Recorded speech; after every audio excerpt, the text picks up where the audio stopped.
A Christian can embrace evolution. That's the quick answer.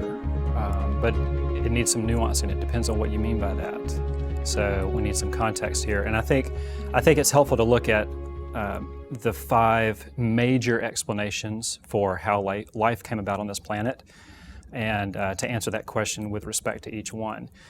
So going from the most liberal to the most conservative, you have naturalistic evolution, which says essentially there is no God, so it's atheistic. So of course, life is left to arise on its own.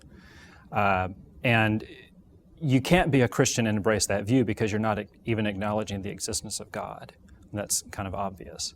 A little bit more conservative is deistic evolution, where you are acknowledging that God is there and even that God created, but you are not allowing for the possibility that God might interact with His creation. And if you're going to be consistent, you can't be a Christian and embrace deistic evolution because you're ruling out the possibility that God might intervene and accomplish redemption on our behalf. You're ruling out the possibility that God became man, died on the cross, and God raised Him from the dead. And the Bible is very clear that those are prerequisite beliefs to being a Christian. So at least if you're going to be consistent, and I don't see how you could really be inconsistent at this point, if you just stop to think about it for a second, it's kind of obvious. You can't be a deistic evolutionist and be a Christian. Now, a little bit more conservative is theistic evolution. And this one is very interesting. Theistic evolution essentially says that God did intervene and interact with His creation to bring about life, but He used the process of evolution to do so, and really only intervened at the point of the origin of life itself, the first life, and then allowed it to evolve through natural processes to get higher forms of life. And then some theistic evolutionists allow for a second divine intervention where God infused a soul into some lower life form, and we call that a human being. So that's theistic evolution. Can you be a Christian and embrace that view? Yes, you can. Because there's nothing inherent in that view that precludes necessary Christian beliefs.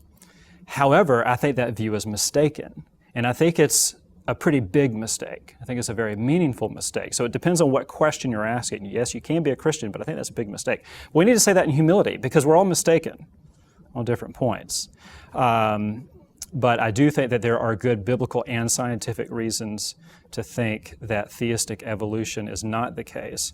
Today it's called biologos, or sometimes evolutionary creationism. Now, a bit more conservative on the spectrum is progressive creationism and fiat creationism, which in large measure equates to old earth or young earth creationism. Now, with the Richmond Study Center that I represent, we don't get into that in-house debate that the church has had since even before Darwin regarding how to understand the days of Genesis. Our concern primarily is to look more at the broader, deeper, more fundamental question: is life designed or not? It seems like that's a much more meaningful question, even though the other one's not unimportant. But progressive creationism says that both of them say that God got His hands dirty to really design and fashion and create various forms of life. Essentially, the difference is time. Fiat creationism would say He did it either instantaneously or in a very short span of time. And progressive creationism would say that He did it at different points of time throughout history.